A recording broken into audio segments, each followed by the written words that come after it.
While the label Last Comanche may seem somewhat exaggerated, it does serve as a symbolic representation rather than like a literal meaning.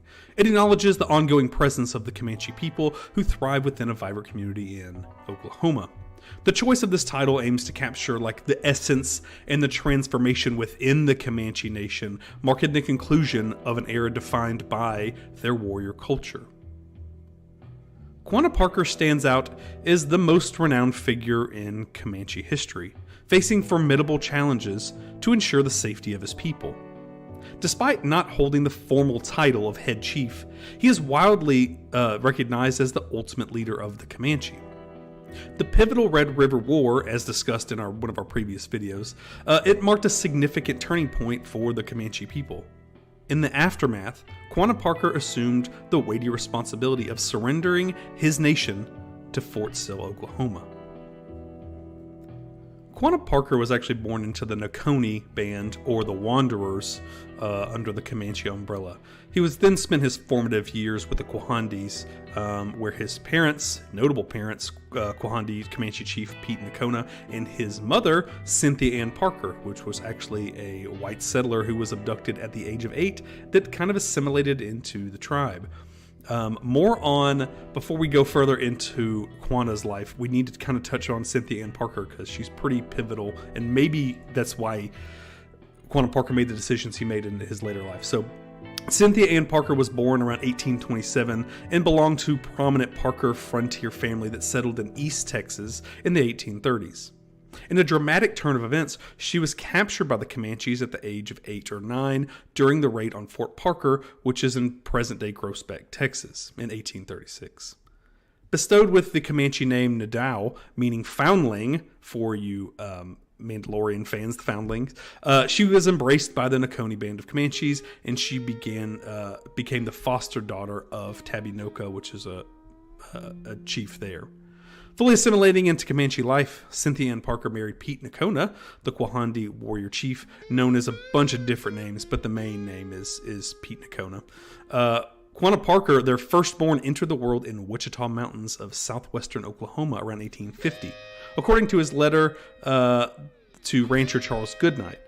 Alternative sources suggested his birthplace as Laguna Sabinas or Cedar Lake in Gaines County, Texas.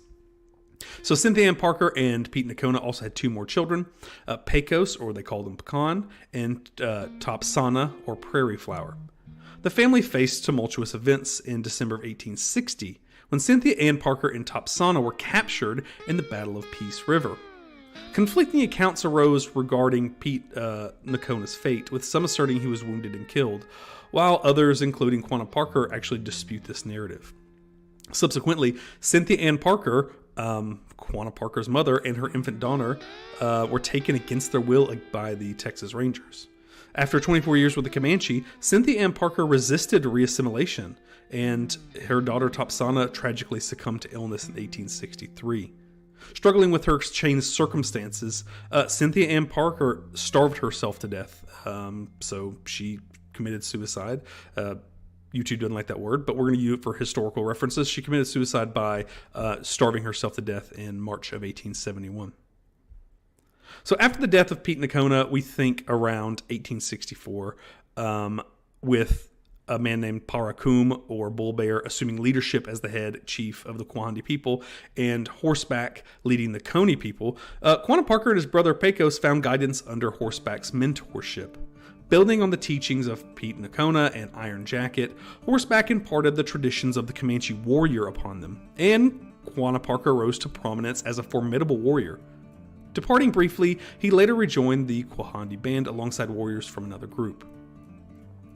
In October of 1867, a young Quanah Parker participated as an observer in treaty negotiations at Medicine Lodge, Kansas, accompanying the Comanche chiefs. Horseback notably spoke about Quanah Parker's refusal to sign the treaty during these negotiations. As the 1870s dawned, the Plains Indians faced mounting challenges in their struggles against the U.S. government for their land. The capture of Kiowa Chief Sitting Bear, Big Tree, and Santana marked a turning point in the Kiowa, Comanche, and Southern Cheyenne tribes joined forces in response. Colonel Ronald McKenzie, who we've talked about in a previous video, played a key role in rounding up and confronting Indians who had not settled on reservations. They're trying to find them and put them someplace where they didn't have to deal with them on the open plains. In 1873, Asatai, I still don't know if I'm pronouncing that right, from one of our previous videos, but Asatai, who was a self-proclaimed Comanche medicine man, called for a gathering of all Comanche bands for a Sundance, a Kiowa ritual not typical among the Comanche. At the gathering near the Red River, Asatai and Quanah Parker recruited warriors for retaliatory raids into Texas from Oklahoma. However, some Comanche chiefs, including Isa Rosa, which was named White Wolf, and a man named Sound of the Sunrise, awesome name, recognized the real threat posed by buffalo hide merchants to their way of life. Suggesting an alternative target, these chiefs proposed focusing on the merchants rather than engaging in raids. A war party influenced by Asatai's claim of protective medicine headed towards the trading post of Adobe Walls. Keep referencing it, but we've talked about the Comanche before. I have a whole video on the Adobe Walls. We're going to touch on it briefly, but there's an intricate video about the importance of the Adobe Walls battle in super North Texas. So, the attempted raid on Adobe Walls, marked by the resilience of the saloon keeper and merchants armed with 50 caliber Sharps rifles, way outpowered what the Comanche had, resulted in a decisive turning point. Quanah Parker, leading the charge, faced adversary as his horse was shot from underneath him, and he himself sustained a non-fatal injury. The attack triggered a shift in Washington's policy, leading to the Red River War, culminating in the Battle of Palo Duro Canyon on September 28th of 1874. Mackenzie, our old friend Mackenzie, we touched on briefly in his Tonkawa Scouts, who are actually found a lot more in central Texas where I am, and kind of allied with the Americans to scout specifically against the Comanche. We're going to do a video just on the Tonkawa. So the Tonkawa Scouts dismantled along with the U.S. forces, dismantled the Comanche village at Palo Duro, dealing a significant blow and destroying nearly all of the Comanche horses, which was their source of wealth and power. It's about 1,500 horses died during this. That's a lot. The Comanche ultimately kind of surrendering in 1875. So, collaborating with Colonel Mackenzie and Indian agent James M. Hayworth, Quanah Parker played a pivotal role in the resettlement of the Comanche onto the Kiowa Comanche Apache Reservation in southwestern Indian Territory, which is now Oklahoma. So let's move on a little bit towards Quanah Parker's life after his warrior. So we know he's famous before that, but he gets really important going further. He does a lot for the Comanche. Some of it is people think is a good thing. Some of them think he's just a complete sellout, but we're here to just report on that. So they put Quanah Parker into the reservation. They built him a massive house. It's still standing. It's called the Star House in Cache, Oklahoma, and that was his residence. I'll show pictures of it, but it is like a traditional house with heat and stars literally on the roof, and big beams, front porches. So he started drawing a lot of attention from other tribe members and also very important people in America, specifically one of the most famous presidents of the time and maybe ever in the United States, President Theodore Roosevelt. Quanah Parker would engage in hunting excursions with Roosevelt, forging a unique connection between them. Despite such associations, he diverged from mainstream norms. He did not believe in monogamy or the traditional Protestant church, but instead Quanah Parker embraced the tenets of the Native American church movement, standing as one of its founding members. So the choice reflected his commitment to preserving and advancing the spiritual heritage of his people. So accepting that their way of life has come to an end, but we're not going to give up on everything. We're gonna push forward and change a couple things, but keep on to our own traditions. So with Quanah Parker being credited as one of the early leaders of the Native American church movement, his main addition to that was the introduction of the peyote religion, with the psychedelic drug that you see in the peace pipes, into the Native American church movement. So this followed after he had a near-fatal encounter with a bull in Texas, pretty Texas of him to almost be killed by a bull, where he sustained pretty severe wounds. Seeking healing, a Mexican curandera prepared a potent peyote tea, say that 3 times, prepared a potent peyote tea, sparking Quanah Parker's involvement with the peyote religion. He was taught that peyote was a sacred medicine used with water during Native American church ceremonies.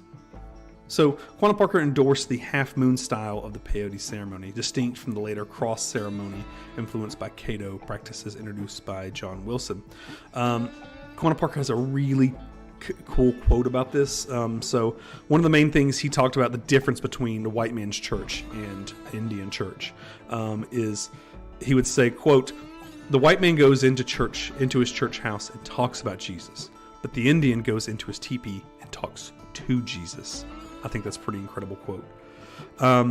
So the modern reservation era in Native American history owes much of the adoption of the church and Christianity is spearheaded by Quanah Parker and a man named John Wilson, which we talked about for a second there.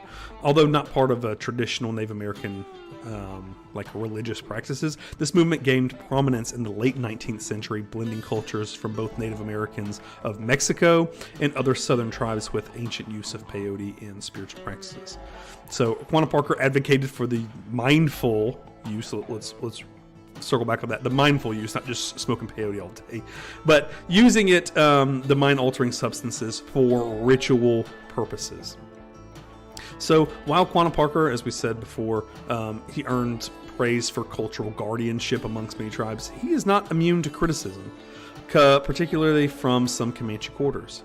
Detractors argued that he had sold out to the white man, which I can see that. We fight to the end, and I mean, they did get kind of whipped in adobe walls, but they did surrender, and he adapted his life to like a traditional rancher's lifestyle. Critics pointed to his dressing and his living style, which some perceived as more like European American than traditional Comanche. A man named Paul Schatz Smith framed the debate as the basic Comanche political question, is questioning whether Quanah Parker is a sellout or a patriot. But he did embrace European American customs, but he did also maintain his identity by consistently wearing his hair long and in braids. It's like every single picture we have shown is him in his braids, which are so awesome looking. And he still resisted the conformity of U.S. marriage laws. He had up to 8 wives at the same time, so he was not going to get rid of that part of his culture. So let's move on to how we know some of this stuff and his life aside from the church. So we can see correspondence between Quanah Parker and a man named Samuel Birch Burnett Sr., and his son Thomas Lloyd Burnett reveal mutual admiration and respect. See, while historical records provide limited information about Quanah Parker until his involvement in the attack on Buffalo Hunters at Adobe Walls, there's only like fragmented details with his interaction with Apache, and that could lead to how he discovered the peyote religion, kind of dipping his toes into that and taking the adoption of the Native American church. Quanah Parker's involvement kind of evolved on tribal lands, opening for Anglo ranching interests. It led to close relations with Texas cattlemen, including the Burnett family, which we just talked about. So he said, if we're going to put on this reservation, we're going to make some money on it because it's not going to be really given to us. We can see that now. It's penance. So by 1884, Quanah Parker's efforts facilitated the tribe's first grass payments for grazing rights, strengthening the bonds between him and his friends, the Burnetts. Burnett, with a genuine respect for Native American rights, learned and embraced Comanche ways, passing his appreciation and friendship to his family. The Comanches bestowed upon him the name, and I'm going to try to pronounce it, Massasoit, meaning big boss, pretty cool name, reflecting their regard for Burnett. Quanah Parker's adaptation to the white man's life led to prosperity as a rancher, and you can, like I said, you can still see Star House to this day. It is was part of an amusement park, kind of moved to somebody's actual property. There's been a lot of movement for people to take that, have that moved to like a place where it can be preserved. Right now, they can't get through to the owner for them to let go of Star House. It is owned on somebody's property. You can drive by it. It's in pretty bad disrepair. But if you read the most recent book about Quanah Parker's life, and it just escapes me at this second. But they kind of go into some detail about it. So, over the next 27 years, Quanah Parker and the Burnett's shared numerous experiences, including their involvement in public events and discussions with Theodore Roosevelt, like we talked about earlier. Burnett's assistance in significant manners, such as Quanah Parker's request to retain tribal ownership of lands and the relocation of his mother and sister's remains, further solidified their enduring friendship. So in 1872, Quanah Parker, according to his son Baldwin Parker, who actually filmed in some, was an actor in certain, some silent films, which is kind of wild that we're not that far removed from Quanah Parker and the Wild West. Baldwin Parker said that Quanah entered matrimony with 2 wives. His first, Tahoe Ya, hailed from the Mescalero Apache tribe, the daughter of their chief Old Wolf. Acquiring her for 5 mules, doesn't seem like that much. Their union only lasted a year as Tahoe Ya struggled with the Comanche language. Upon her request to return home, Quanah Parker sent her back to her people. His second wife in 1872, Wekia, or Wekia, was the daughter of Yellow Bear, a Penatica Comanche sub-chief. Despite initial complications, including her engagement to another warrior, some Comanche drama for you, she and Quanah Parker eloped, later reconciling with Yellow Bear. The amalgamation of their 2 bands formed the largest force of Comanche Indians. Quanah Parker eventually took 6 more wives, and their names I'm going to try to pronounce: Choni or Shoni, Macheta Wookie, Wutham Takum, Kobe, Tope, and Tanarsi. A photograph from the 1890s captured by William B. Ellis showcased Quanah Parker and 2 of his wives, identified as Tope and Shoni. In addition, Quanah Parker had a total of 8 wives and 25 children, and he adopted some of them. On the day that Quanah Parker took his last breath, his wives and children quietly mourned his departure, marking the occasion with 2 distinct ceremonies. An article published on March 29th of 1911 in Leavenworth Times of Leavenworth, Kansas, detailed the first ceremony, which was a tribal ritual. As the sun rose in the day following Quanah's passing, Marcus Poco, a chief medicine man and preacher for the tribe, led the observance. Marcus Polo believed that to have Mexican and Comanche roots. He donned a buckskin suit adorned with a buckskin bag containing the chief's cherished feathers, trinkets, and jewelry, including a diamond brooch presented by his cattlemen friends. Commencing their observance, Marcus Poco praised the chief and invoked the Great Spirit to welcome him. Subsequently, the funeral procession proceeded to the location for the second ceremony held at the Post Oak Mission Cemetery. The second ceremony unfolded at 3 p.m. And was overseen by Reverend A.J. Becker, a local Mennonite missionary. Reverend Becker and his wife, Magdalena, had dedicated themselves to missionary work among the Comanche since the establishment of the Post Oak Mission around a decade prior. Following the sermon, attendees joined in singing the Swan Dirge, and then the chief was laid to rest near the resting place of his mother, Cynthia, where, remember, they got her remains moved. Reverend and Mrs. Becker continued their service at the mission until the minister's retirement in 1941, forming close bands with the Comanche people and who affectionately gave them nicknames. In his book, The Last Comanche Chief, author Bill Neely reflects on Quanah and Cynthia, stating, quote, "Separated in life, they were united in death." In 1957, a significant expansion of Fort Sill led to the reburial of Cynthia and Quanah at the Fort Sill Post Cemetery in Lawton, which you can actually go see today.